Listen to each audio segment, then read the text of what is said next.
Word. This is Spikeydrummer again, and I'm going to talk to you today about double bass pedals. Many of you, just like me, are not made of money and start out with a single pedal, and that's just fine. That's what we have right here. Basically, I've just disconnected the drive shaft, and here we have a single pedal, which is most of you will start out having on your drum set, and most drum sets come with them as a single pedal.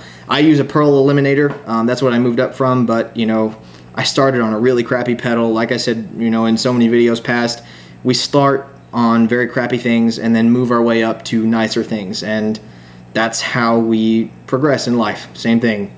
You start out riding a bicycle, and then you might wind up driving a crappy little car, and then when you're old and rich and have money, then you drive a nicer car. And this is my halfway nice car. I'm working towards Axis pedals, but this is what I like very much, is my double pedals and my Pearl Eliminators. But anyways, back to the point.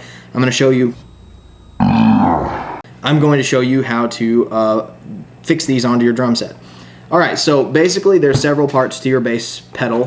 What you're going to have in most bass pedal cases is this spring right here that is your tension on your pedal. When you kick the bass pedal and your pedal kicks back at you, that's the tension that pulls it back. And you can loosen that usually by a little screw down here, or a little like a bolt or something. Every drum set's different. Mine is a screw right here, and it releases the pressure on that spring. Mine's about as loose as it'll go right now, and I still get resistance. Like you see how my pedal keeps kicking back at me, but I keep my pedals pretty loose. I have a lot of questions about my tension on my pedals, and they're relatively loose.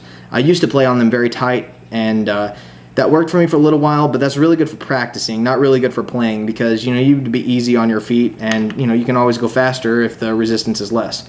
So anyways, this is your tension, and you're going to work with that. You know, everybody's different, so your tension's going to be different too.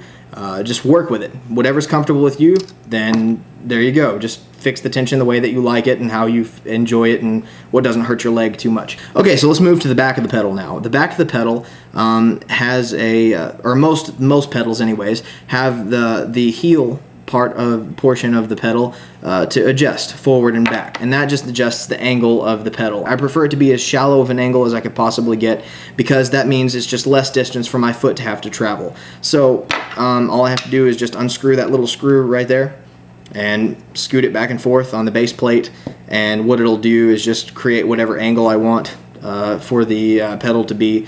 I currently have it slid back as far as it'll go, and that gives me the least angle, and that's probably what you should do too, so your foot doesn't have to work as much. And that, combined with the loose tension up here, you know, will give you a pretty decent quick hit without a whole lot of effort from your feet. So now we're going to talk about the beaters. This is really not too big of an issue.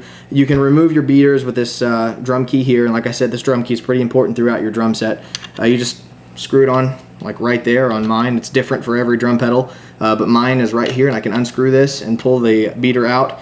My beater in particular has several different options for it. It has the two felt sides and the two plastic sides. There's not too much of a difference in that, but you know, I prefer the plastic side. It gives you a little extra, I guess, punch or clicky sound with your bass, and you know, it works for me. That's what I like. But you know, it really doesn't matter if you use felt or not. If your drum pedal is like one of those that has the circular felt, don't despair. You're not going to die or anything if you just use felt. There's no problem with that.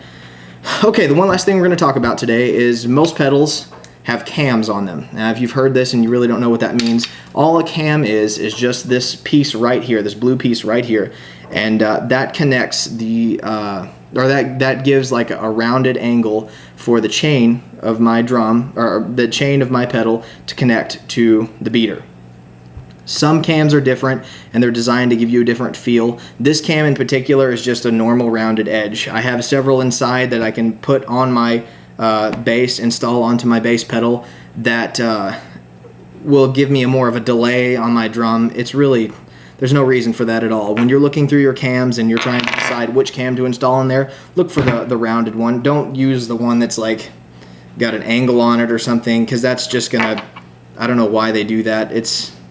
I suppose if you can post me a reason why you enjoy using that kind of cam instead of just the rounded edge, then let me know. What it does basically, on some of them, they'll give you a delay, so you hit the thing and it feels like you're playing with a strap drive or something like that. I feel that it weakens the performance of the pedal. So basically all you're going to need to do is just find the shortest and most round cam to give you a quick reaction. That's what I want, is a quick and easy reaction out of my pedal. And oh yeah, one more thing I wanted to tell you about is the clamp. And this is the most, I guess, important part of the bass, because if it doesn't work, then you can't even use your bass pedal anyways. For me, there's this the clamp here on the back of my pedal. You can kind of see it that way. Yeah, here you go. Mine tightens and loosens with this little thing here. Mine's pretty convenient. Most of the brand new pedals, you have to reach underneath the pedal and screw it on. Basically, what you're going to do is fit the bottom lip of your bass drum underneath that, in between that clamp and the base plate of your pedal, and you're going to tighten it onto your bass. And that's how you keep your bass to stay still. Now that's all we're going to talk about single pedals. Okay, so double pedals, all you're going to have is this shaft that connects to your second pedal, and you connect it to your bass pedal like this, right there. And now I'm going to screw it on, just like this, using my drum key.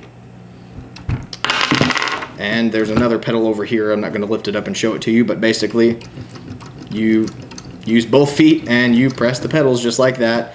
It has a tension release over here, just the same as the other side, and yeah, that's your double bass pedal.